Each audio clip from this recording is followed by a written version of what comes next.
चलो भाई topic start करते हैं। देखो कैश बुक हम लोगों ने लास्ट क्लास ऑलरेडी कवर कर लिया था, so we are going to start our new topic that is other subsidiary books. Now other subsidiary books chapter देखो जितना आपका अच्छा कैश बुक आसान लगा क्या? डबल कॉलम कैश बुक हो गया था ना हमारा। Double column cash book cover नहीं किया हम लोगों ने। डबल कॉलम हो गया था हमारा, कैश और बैंक दोनों ट्रांजेक्शन कवर कर रहे थे, कॉन्ट्रा एंट्री भी कराई थी लास्ट क्लास। ठीक है, उसके बाद हम लोगों को अभी कवर करना है उसके अगले वाला चैप्टर। कैश बुक में किसी को कोई डाउट? कैश बुक अच्छे से कवर हो गया था हमारा। अगर कैश बुक अच्छे से कवर हो गया तो जो लेवल कैश बुक का है उससे आसान लेवल आपका इस चैप्टर का है। ठीक है, अदर सब्सिडरी बुक्स। ठीक है, अदर सब्सिडरी बुक्स का मतलब क्या है? देखो हम लोग जब अकाउंट्स मेंटेन करते हैं तो कुछ चीजें ऐसी होती हैं मेरे पास जिन चीजों को हम डायरेक्टली कैश बुक में रिकॉर्ड करते हैं। अब कैश बुक में रिकॉर्ड करने के लिए एक पर्टिकुलर कंडीशन मैंने आपको बताई थी, क्या थी वो? कैश मतलब पैसा। पैसा आएगा तो रिकॉर्ड करेंगे, पैसा जाएगा तो रिकॉर्ड करेंगे। अगर केवल कैश रिकॉर्ड करना है तो हमें वहां क्या बनाना पड़ता है? केवल सिंगल कॉलम कैश बुक बोलते हैं उसे हम, या फिर सिंपल कैश बुक बोलते हैं। लेकिन अगर मुझे कैश और बैंक दोनों का डाटा रिकॉर्ड करना है तो हम क्या बनाते हैं अपने पास? डबल कॉलम कैश बुक बनाते हैं। वहां पे हम कैश को भी ट्रैक करते हैं और बैंक को भी ट्रैक करते हैं अकॉर्डिंगली। ठीक है, ये दो चीजें हमने पकड़ ली। उस चैप्टर में एक छोटा सा पॉइंट मैंने आपको लिखा था इनिशियल टाइम पे, इग्नोर ऑल क्रेडिट ट्रांजैक्शंस।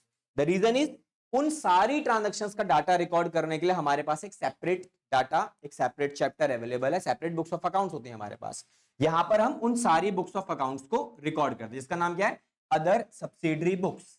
ठीक है, तो इस पूरे चैप्टर के अंदर हमें क्या क्या चीजें रिकॉर्ड करनी है वो एक बार लिख लेंगे। तो इन दिस चैप्टर, तो इस पूरे चैप्टर हम क्या रिकॉर्ड करेंगे? In this chapter we will record all credit transactions. क्या रिकॉर्ड करेंगे? जितनी भी क्रेडिट वाली ट्रांजैक्शंस हैं हम सभी को रिकॉर्ड करेंगे। ठीक है, एक और चीज, क्रेडिट के साथ साथ उनका कनेक्शन किसके साथ होना चाहिए? Related to goods only. अब गुड्स कैसे आइडेंटिफाई करोगे? ये मैंने आपको जनरल करवाया था, मतलब समझा दिया था आपको कि कौन सी कैटेगरी गुड्स में आती है और कौन सी कैटेगरी गुड्स में नहीं आती है। एग्जांपल दिया था ना फर्नीचर वाला। एक फर्नीचर शॉप है, फर्नीचर बना रहा था, उसके लिए क्या क्या गुड्स है और क्या क्या उसके लिए फिक्स एसेट्स में आएगा। ठीक है, इट डिपेंड्स आपका बिजनेस किस तरीके का है। अगर आपका बिजनेस फर्नीचर बेचने का है तो जो कटिंग मशीन आप खरीद रहे हो वो क्या है तुम्हारे लिए? वो फिक्स्ड एसेट्स का पार्ट है ना। कुछ अगर और सामान आपने खरीदा तो वो किसका पार्ट है? वो फिक्स्ड एसेट्स का पार्ट है। लेकिन अगर आपने कोई फर्नीचर ही परचेज कर लिया बेचने के लिए तो वो क्या है? वो मेरे गुड्स का पार्ट है। अब मैं अगर अपने बिजनेस की बात करूं एजुकेशन इंडस्ट्री के अंदर, यहां पे फर्नीचर किस कैटेगरी में आएगा? फिक्स एसेट्स में या गुड्स के अंदर? यहां पे वो फिक्स एसेट्स में आएगा। अबे यहां मैं अपने बिजनेस की बात कर रहा हूं। ठीक है, हम लोग यहां पर, मेरा मेन मोटिव क्या है? मेरा यहां पे हमारा मेन मुद्दा क्या है? हम क्या क्या सेल करते हैं? हम सर्विसेज सेल करते हैं, है ना, इंफॉर्मेशन सेल कर रहे हैं। तो वो क्या है? वो एक गुड्स का कैटेगरी आ गया, गुड्स एंड सर्विसेज। हम लोग गुड्स एंड सर्विसेज में काम कर रहे हैं। तो यहां पर मैं जो गुड्स फर्नीचर परचेज करूंगा वो किस कैटेगरी में आएगा? मेरा वो आएगा फिक्स्ड एसेट्स के अंदर। तो मुझे उनको इग्नोर करना है बिकॉज मेरा ये चैप्टर किसको यूज करता है? पूरा पूरा केवल और केवल गुड्स की बात करेगा, प्लस उसके साथ साथ उनकी खरीदारी किस पे होनी चाहिए? उधार में होना जरूरी है, क्रेडिट ट्रांजैक्शंस। तो हम केवल उन्हीं ट्रांजैक्शंस को रिकॉर्ड करेंगे जहां पर या तो, मतलब या तो नहीं, ये और ये इसका कॉम्बिनेशन होना जरूरी है। ठीक है, दो कंडीशन, कंडीशन नंबर 1 उधार में होना चाहिए, कंडीशन नंबर 2 क्या होना चाहिए? वो गुड्स का होना जरूरी है। अगर वो इन दोनों में से किसी भी एक कैटेगरी को फुलफिल नहीं करेगा, या तो वो उधार में नहीं है या तो वो फिक्स एसेट्स वो गुड्स में नहीं है, तो हम उसे रिकॉर्ड नहीं करेंगे, इस चैप्टर में नहीं करेंगे। ठीक है, उसके लिए एक अलग चैप्टर आपके पास अवेलेबल है, वहां हम उसकी रिकॉर्डिंग करेंगे। तो पहला ये पॉइंट आप ध्यान में रखोगे। और उसके अलावा इस चैप्टर में क्या क्या चीजें इग्नोर करनी है आपको? Ignore all cash transactions. हम इस चैप्टर में किसी भी तरीके की कोई कैश ट्रांजैक्शंस को रिकॉर्ड नहीं करते। क्यों नहीं करते? बिकॉज अगर आपने, देखो हम जब पढ़ाई कर रहे हैं ना, अब ये जो अकाउंटिंग सीख रहे हैं तो क्या सीख रहे हैं? एक पर्टिकुलर बिजनेस की बात कर रहे हैं। तो जब हम बिजनेस की बात कर रहे हैं तो बिजनेस में जो ट्रांजैक्शंस आप कैश बुक में रिकॉर्ड कर चुके हो वो दोबारा आपने यहां रिकॉर्ड कर दो तो क्या होगा? डबल इफेक्ट आएगा। ठीक है, it is just like that कि तुमने घर में से 500 रुपए किताब के लिए मम्मी से ही मांग लिए, पापा से ही मांग लिए, है ना, ये तो कलेश तो तुम करता ही हो, है ना। भैया मम्मी से बोल दे मम्मी पार्टी है पैसे दे दो, पापा से ही बोल दे पापा बर्थडे है पापा भी पैसे दे देते हैं। ठीक है, तो चलो ठीक है हो गया काम। लेकिन अकाउंटिंग में ऐसा नहीं करना। अकाउंटिंग में अगर आप रिकॉर्डिंग कर रहे हो तो हर एक ट्रांजैक्शन को केवल और केवल एक जगह पे रिकॉर्ड किया जाएगा बस। डबल जगह रिकॉर्ड कर दिया तो डबल इफेक्ट आएगा वो, क्योंकि सारी चीजें मिलकर एक ही जगह जाने वाली हैं। पता है कहां जाती है सारी चीजें मिलकर? प्रॉफिट एंड लॉस अकाउंट के अंदर और बैलेंस शीट के अंदर। तो अगर आपने 2 बार रिकॉर्ड किया तो इसका मतलब क्या है, बाद में 2 बार वो डबल इफेक्ट आएगा आपका। डबल इफेक्ट आएगा तो दिक्कत होगी, मैचेस आपके डाटा मैच नहीं करेगा ना फिर, इसीलिए तो हम ये सारी बातें ध्यान रखते हैं। क्लियर? तो इस चैप्टर के लिए पहली चीज है, इनको आप एंटरटेन करोगे। किस किस को एंटरटेन करना है आपको? ठीक है, तो जिसको एंटरटेन करना है मैं वो आपके लिए ग्रीन लाइन से डाल देता हूं, ये हमारे लिए ग्रीन सिग्नल है। अगर ये मिलेगा तो क्या है, ये ग्रीन सिग्नल है। लेकिन अगर जैसे ही आपको दिखाई दिया सीधा सीधा भाई cash transactions, red signal, stop हो जाओ भैया, वहीं रुक जाओ। ठीक है, वो इसको रिकॉर्ड नहीं करना, इग्नोर, छोड़ दो। ठीक है, जाने दो। ठीक है, इसके ऊपर रुकने की जरूरत नहीं है, इसके ऊपर ध्यान भी नहीं दे, दिखाई देगा बस छोड़ दो, हटाओ, तुम्हें हम देखेंगे भी नहीं। डन? चलो, अब इसके बाद इस पूरे चैप्टर के अंदर और हमें क्या चीजें सीखनी है, हमें समझना है भाई टाइप्स ऑफ सब्सिडरी बुक्स कितनी तरीके की होती हैं हमारे पास, जो इस चैप्टर में पढ़नी है मुझे। तो टाइप्स ऑफ बुक्स की बात करते हैं जो इस पर्टिकुलर चैप्टर के अंदर हम लोग रीड आउट करेंगे। कौन कौन सी बुक्स हमें देखने को मिलेंगी एक बार वो देख लेते हैं। तो चलो टॉपिक देखते हैं टाइप्स ऑफ बुक्स में। सबसे पहली जो हमारे पास बुक्स मिलेगी वो होती है purchase book. Purchase book. Now purchase book में क्या रिकॉर्ड करोगे, नाम से पता लग रहा है ना परचेज है। तो परचेज बुक का मतलब आप जो भी डाटा रिकॉर्ड करोगे उसका कनेक्शन किसके साथ है? परचेज के साथ। ठीक है, तो यहां पर मैं किन चीजों को एंटरटेन करूंगा? यहां मैं एंटरटेन करूंगा पहला, दैट इज क्रेडिट परचेज होना चाहिए। ठीक है, दूसरा क्या होना चाहिए? गुड्स होना चाहिए, बस। ठीक है, इस बुक में 2 चीजें आएंगी, उधार में खरीदो और क्या खरीदो? गुड्स खरीदो। तो आप इसमें रिकॉर्ड कर लेना, खत्म काम हमारा, और हमें कुछ नहीं करना, इसके ध्यान नहीं देना। ठीक है, दूसरा और क्या रिकॉर्ड करोगे आप? ये आप दूसरा ये बात कर दो, दूसरी और बुक्स आती है हमारे पास चैप्टर के अंदर। तो एक आती है मेरे पास कौन सी बुक? Sales book. अब सेल्स बुक क्या रिकॉर्ड करेगी? सेल्स बुक में भी सेम चीज, इसमें आप रिकॉर्ड करोगे क्या? किसी भी तरीके का उधार वाला सेल्स होना चाहिए, क्रेडिट सेल्स। दूसरी कंडीशन सेम वही, जो आप बेच रहे हो वो क्या होना चाहिए? गुड्स होना चाहिए। ठीक है, डन। अब उसके बाद देखो इंपॉर्टेंट तो इस चैप्टर में से यही है, एग्जाम में जो बुक्स आती हैं वो यही दोनों बुक्स बनाने के लिए बोलेगा आपको, कि डाटा देगा कैसे बनाना है वो भी अभी आज हम इस चैप्टर के अंदर कवर करेंगे, कैसे करना है इसका। 3-4 नंबर का, मैक्सिमम 4 नंबर का होता है, लिटरली फ्री के नंबर होते हैं इस चैप्टर के, लगा लो आप, बड़ा आसान क्वेश्चन आता है, इसका भी हम करने वाले हैं। ठीक है, डिटेल्स में अलग अलग बुक्स आपको दिखेंगी तो जरूर, लेकिन बनती सारी एक जैसी ही है, अंदर का मटेरियल भी सबका सेम देखने को मिलेगा। एक होता है परचेज रिटर्न बुक। परचेज, अच्छा परचेज रिटर्न का एक और नाम होता है, पता है किसी को? परचेज रिटर्न का एक और नाम बताया था, क्या होता है? हाँ, तो परचेज वो तो उल्टा होता है सेल्स रिटर्न। परचेज रिटर्न का, परचेज रिटर्न का एक और नाम होता है जिसको हम क्या बोलते हैं?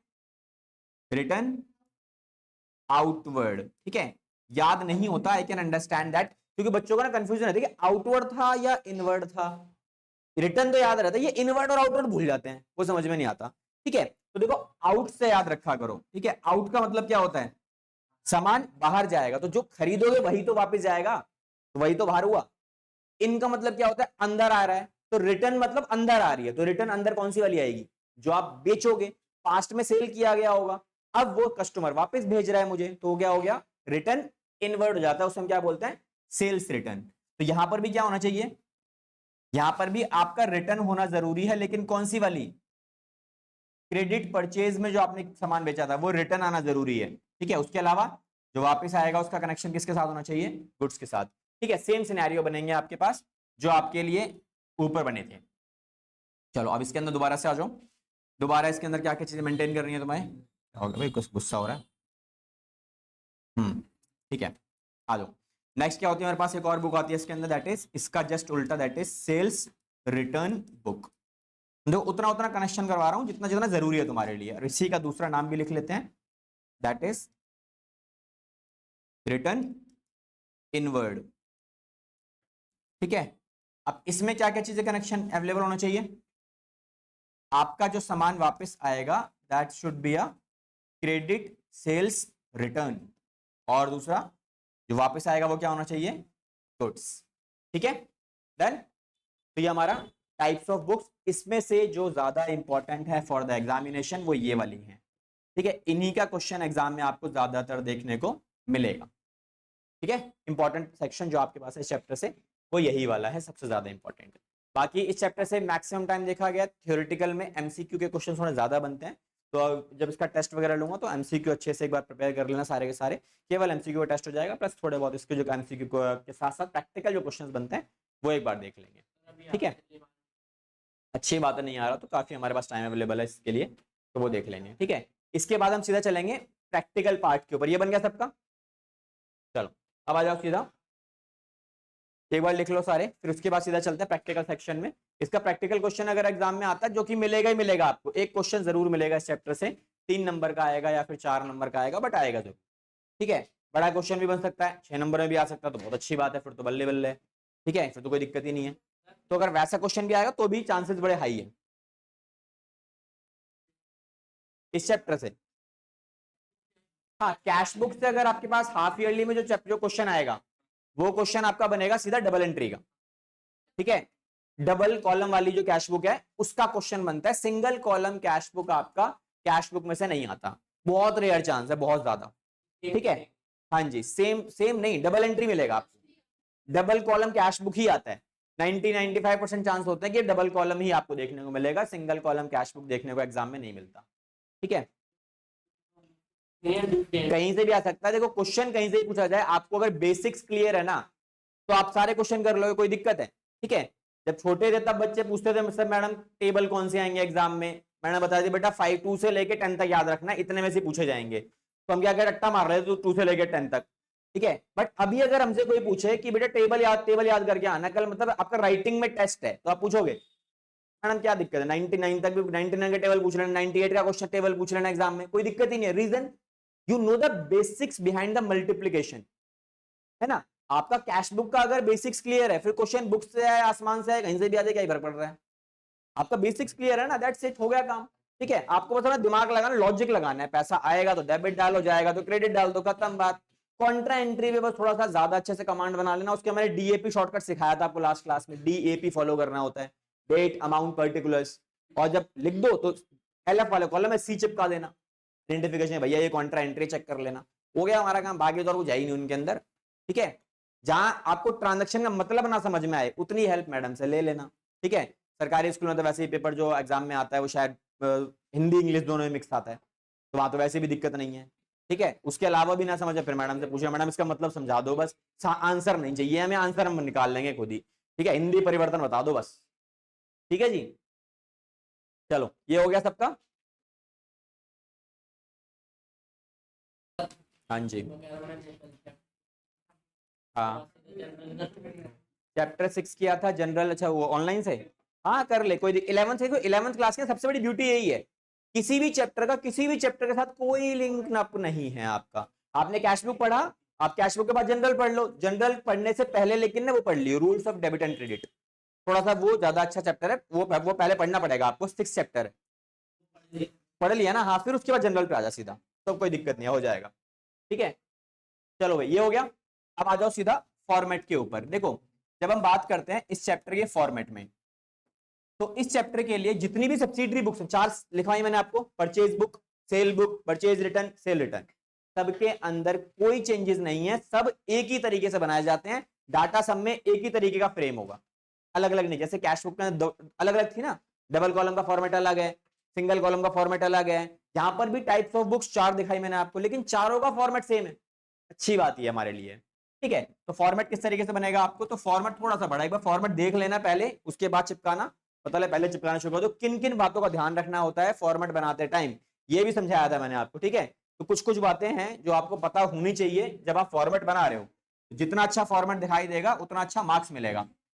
इस तरफ से सबसे पहला कॉलम डेट के लिए आप प्लेस करेंगे, और उतना ही एरिया प्लेस करो जितने में डेट आपकी बन जाए, ना एक्स्ट्रा ना आपका इतना बिल्कुल ही कम छोड़ देना, ऐसा नहीं। ठीक है, एक नॉर्मल डेट आप लिख सकते हो, उतना स्पेस आप यहां से यूज कर लेना। उसके बाद आप जस्ट इस तरफ लेके आएंगे वैल्यू, इस वाले कॉलम को, जो सेकंड कॉलम होता है जिसे हम क्या बोलते हैं पर्टिकुलर्स का कॉलम, ये कॉलम जितना बड़ा दिखाई देगा उतना ज्यादा फॉर्मेट निखर के बाहर आएगा, उतना ज्यादा प्रेजेंटेशन अच्छी निकलेगी। ठीक है, प्रेजेंटेशनिज्म एक लगा लो सबसे बड़ा आपके पास हथियार बनेगा आपके एग्जाम में मैक्सिमम मार्क्स को गेन करने के लिए।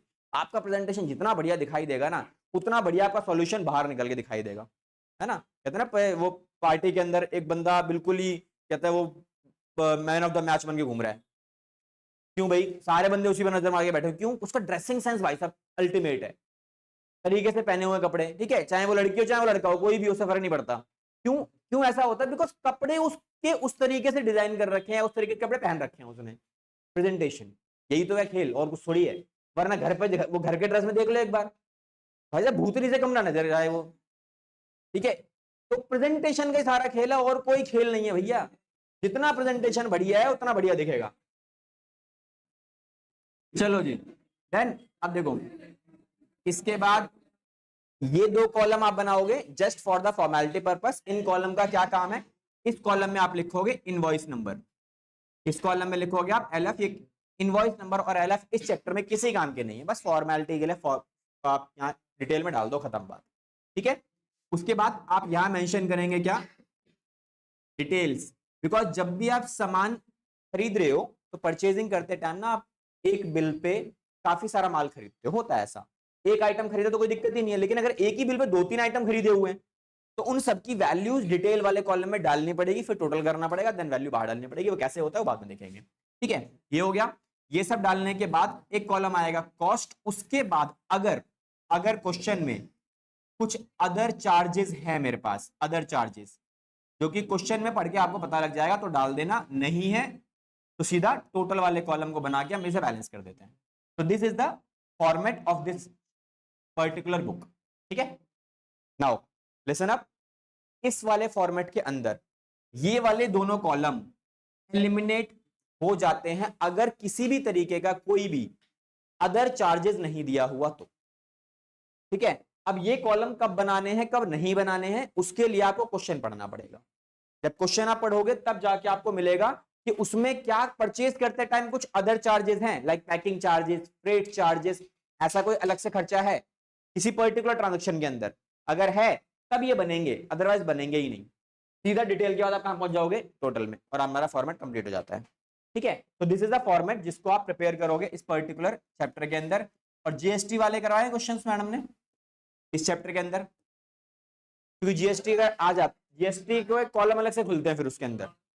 ठीक है, तो जीएसटी वाले अगर करवाए हैं तो जीएसटी कॉलम इसके बीच में, अदर चार्जेस है ना बीच वाला चैप्टर, ये वाला कॉलम, इसी में जीएसटी कॉलम भी ऐड हो जाते हैं बीच में, जितने खर्चे होंगे अदर्स में। ठीक है, सबका हो गया ये वाला, इसका फॉर्मेट क्रिएट कर लो। Now we will prepare a simple practical problem solution prepare करेंगे इसके ऊपर, इस क्वेश्चन का।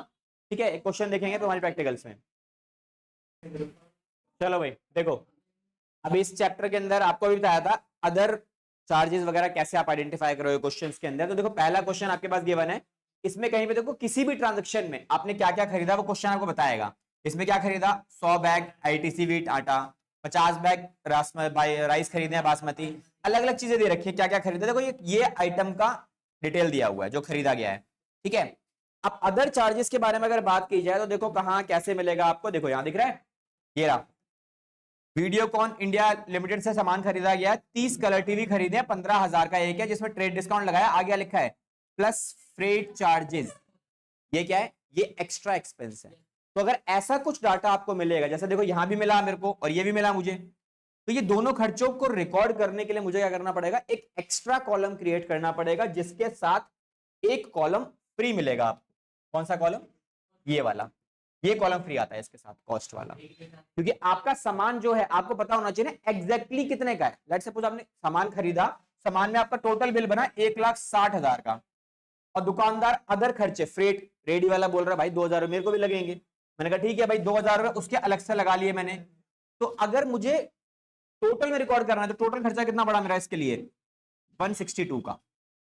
ठीक है, तो मेरे पास दोनों का डाटा रिकॉर्ड होना जरूरी है कि भैया मैंने टोटल कॉस्ट, मेरा जो सामान खरीदा उसकी कॉस्ट कितनी है, कॉस्ट मतलब मैं दुकानदार को कितना देके आया, प्लस अदर चार्जेस कितने लगे मेरे, और मेरी शॉप तक पहुंचने में इस सामान का कितना खर्चा आया, दैट इज टोटल एक्सपेंसेस। ये हमारा टोटल में आ गया, हो गया हमारा काम। ठीक है, इस तरीके से डाटा मेंशन करोगे। लेकिन अगर आपको अदर एक्सपेंस मिलता ही नहीं है, इसका मतलब क्या है, ये आपका लगा ही नहीं, तो जो इसमें वैल्यू आएगी वही वैल्यू आपकी टोटल बन जाती है। अननेसेसरी मैं पहले इसमें से इसमें डालू फिर इसमें से इसमें डालू, बात तो एक ही है। ठीक है, ये वैल्यू और ये वैल्यू सेम हो गई ना फिर तो, अगर अदर नहीं है तो इसीलिए क्या होता है, ये दोनों कॉलम एलिमिनेट हो जाते हैं और सीधा इसकी वैल्यू जो होगी सीधा यहाँ चली जाएगी, खत्म काम हमारा। Then this is the reason आप इसे ऐसे मेंटेन करोगे। ठीक है भाई, चलो अब सीधा चलते हैं सॉल्यूशंस के ऊपर। क्वेश्चन नंबर 1, अब कैसे आप सॉल्यूशन प्रेजेंट करोगे जब एग्जाम में क्वेश्चन देखने को मिलेगा आपको इसका, तो क्या करना है आपको। तो सबसे पहले हम काम करते हैं क्वेश्चन नंबर 1। तो एक काम करो, क्वेश्चन नंबर 1 क्या हुआ भाई, चलो भाई क्वेश्चन नंबर 1 पे आ जाओ। कैसे कैसे आप डाटा रिकॉर्ड करोगे, क्या क्या चीजें आप पढ़ोगे जिससे आपको पता लगे कि मुझे किसे रिकॉर्ड करना और किसे रिकॉर्ड नहीं करना। बिकॉज देखो, कोई भी काम करने से पहले ना प्लान करना बहुत जरूरी है। बिना प्लानिंग के अगर आप कोई भी काम स्टार्ट कर दोगे तो बाद में दिक्कत आएगी, बाद में आपको अपने एक्शंस को चेंज करना पड़ेगा अकॉर्डिंगली। तो क्या करेंगे, इसीलिए हम क्या करेंगे, सबसे पहले इनिशियल टाइम से थोड़ा सा टाइम जरूर लगता है, बट आगे वाला काम प्रोसेस जो है वो आसान हो जाता है। मानते हो इस चीज को। ठीक है, आप जब स्कूल जाते हो तो भाई पूरे दिन का प्लान करके जाते हो ना, 8 पीरियड लगने वाले हैं तो 8 पीरियड में क्या पढ़ाने वाले हैं टीचर, तो उसके अकॉर्डिंगली सिलेबस के हिसाब से आप क्या करोगे, अपने बुक्स में, अपने बैग में बुक्स वगैरह रखोगे। भाई प्लान करोगे स्कूल में वाइवा होने वाला है, फाइल मंगाइए, प्रैक्टिकल फाइल मंगाइए मैडम ने, तो प्रैक्टिकल फाइल के लिए भैया मैंने रखी है नहीं रखी है चेक करके जाओगे या वहीं चेक करोगे स्कूल में ही, पहले से प्लान करके जाते हो ना। ठीक है, चलो भाई देखो अभी कैसे प्लान करना है। सबसे पहला काम, पूरे क्वेश्चन को रीड आउट करो। क्वेश्चन क्या है, read the following transactions in the purchase book of Krishna general store. तो देखो आपको क्या पता लगा, पहली चीज आइडेंटिफाई द बिजनेस, इस बंदे का बिजनेस किस चीज का है, जनरल स्टोर का, मतलब किराने की शॉप है इसकी, तो एक नॉर्मल छोटा मोटा घर में यूज करना सारा सामान बेचता है। ठीक है, आपके घर वाला शॉप मान लो आप, वही है सामने वाली दुकान है हमारी, वही शॉप है ये। ठीक है, तो ये क्या है, कृष्णा जनरल स्टोर। और क्वेश्चन की डिमांड क्या मांग रहा है आपसे, ये कह रहा है इन ट्रांजेक्शन्स को रिकॉर्ड करो। कहां रिकॉर्ड करो भैया, परचेज बुक में रिकॉर्ड करो। तो इसका मतलब मुझे क्या बनाना है, परचेज बुक बनानी है। ठीक है, तो इसके लिए अगर देखा जाए तो हर वो आइटम गुड्स में आएगा जो ये बेचने के लिए खरीदेगा, दाल आटा दी आटा चीनी चावल सब यही आएगा। ठीक है, तो देखते हैं एक बार क्या क्या चीजें हैं। तो पहला पॉइंट क्या लिखा है, bot from MS Chunnilal Mamraj Delhi. ये इंपॉर्टेंट मेरा नाम। ठीक है, नाम को नाम में क्या रखा है, ठीक है, होशियार सिंह भी झाड़ू मारते रोड पे, नाम में क्या रखा है ना भाई।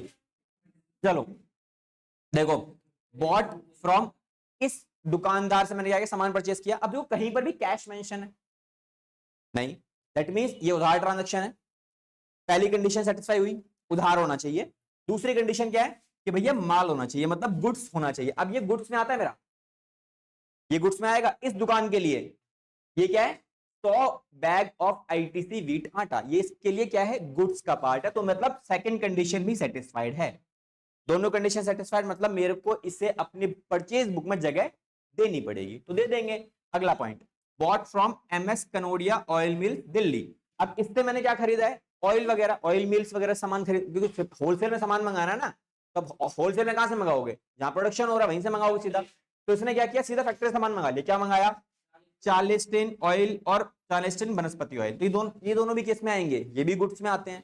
तो और उधार है, ये वाला क्या है, bought goods from so and so company, और कहीं पर भी ना कैश मेंशन नहीं है, मींस ये भी उधार में भी है। पहली कंडीशन सेटिस्फाइड, दूसरी कंडीशन गुड्स भी है, ये भी रिकॉर्ड होगा। सेकंड कंडीशन, सेकंड पॉइंट देखो क्या लिखा है, purchase from MS Gupta Bros, Hapur से सामान से मंगाया। अब ये भी उधार में है, और ये भी क्या है, ये भी आपका गुड्स की कैटेगरी में आता है।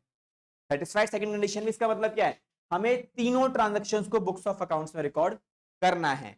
दूसरी चीज, किसी भी ट्रांजैक्शन के अंदर अदर एक्सपेंसेस नहीं है, दैट मींस वो कॉस्ट और अदर एक्सपेंस का कॉलम बनाने की जरूरत ही नहीं है। आप क्या बनाओगे, डिटेल और टोटल, बस। ठीक है, बाकी तो कॉमन ही आपके पास है। तो चलो सीधा रिकॉर्डिंग स्टार्ट करते हैं। तो सीधा सीधा आते हैं सॉल्यूशन नंबर 1। तो क्या लिखेंगे हम इधर, परचेज बुक।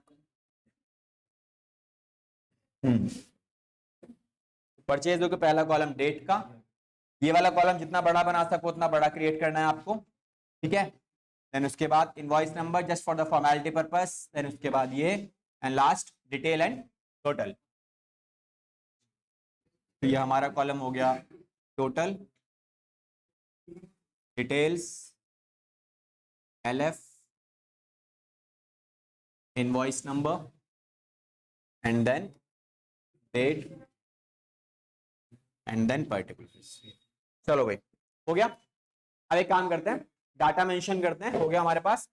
अब रिकॉर्डिंग स्टार्ट करते हो। रिकॉर्डिंग कैसे कैसे होनी है सबसे पहले चेक करो, कौन सी आइटम रिकॉर्ड होगी, रिकॉर्ड कैसे करेंगे। तो रिकॉर्डिंग तो मैंने समझाया ही नहीं, बस ये बताया ये रिकॉर्ड किया जाए, कैसे रिकॉर्ड करेंगे अब वो सीखते हैं।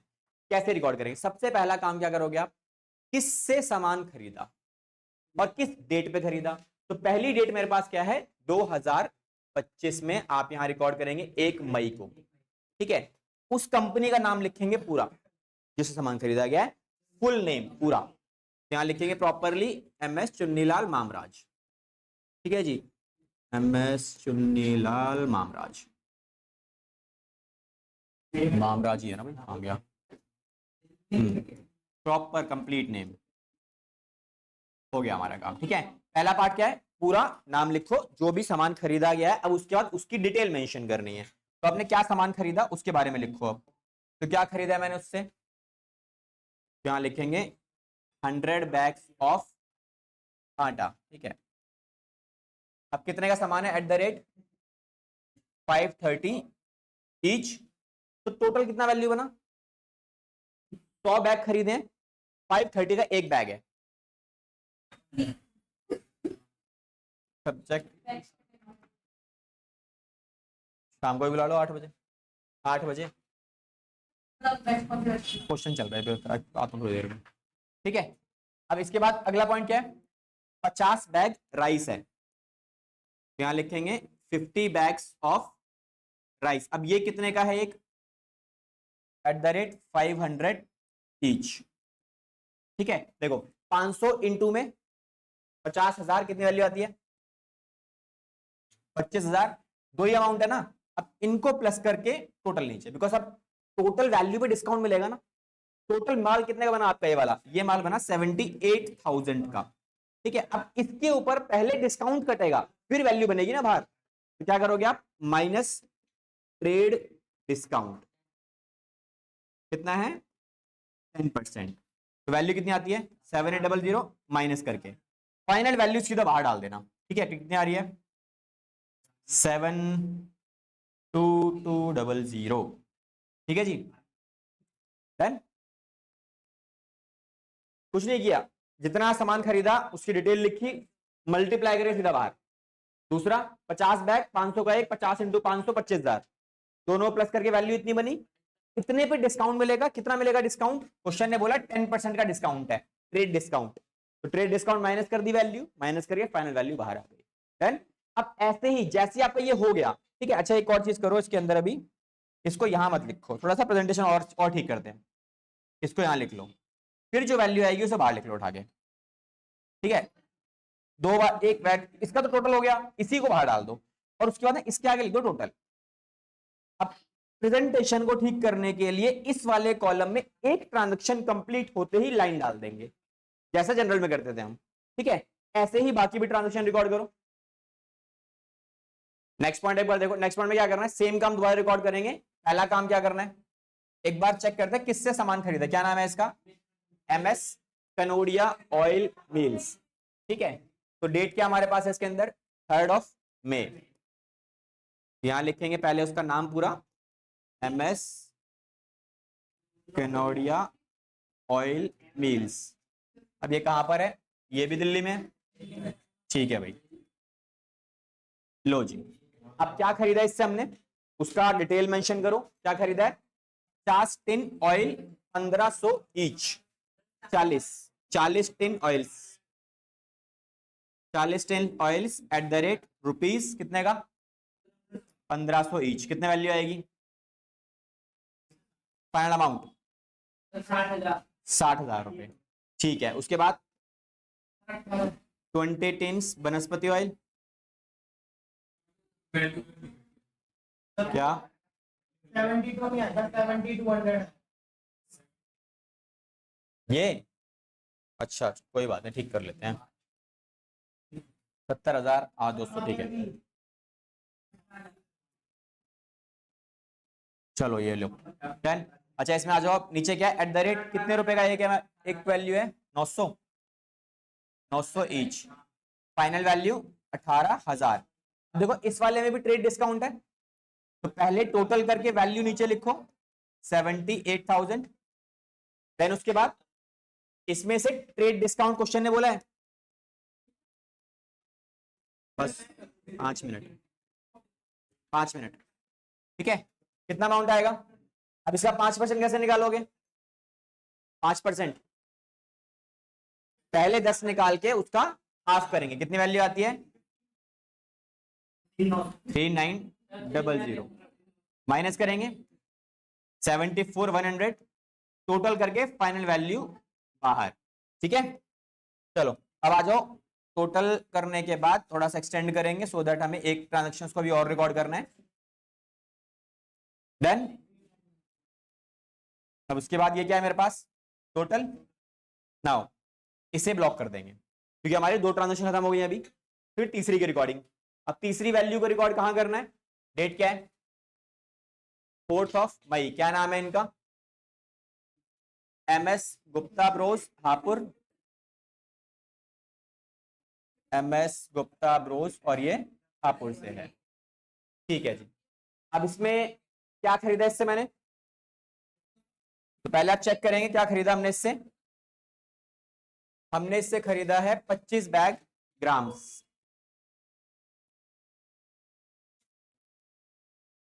25 बैग ग्राम्स, एक कितने का है 480 ईच, फाइनल वैल्यू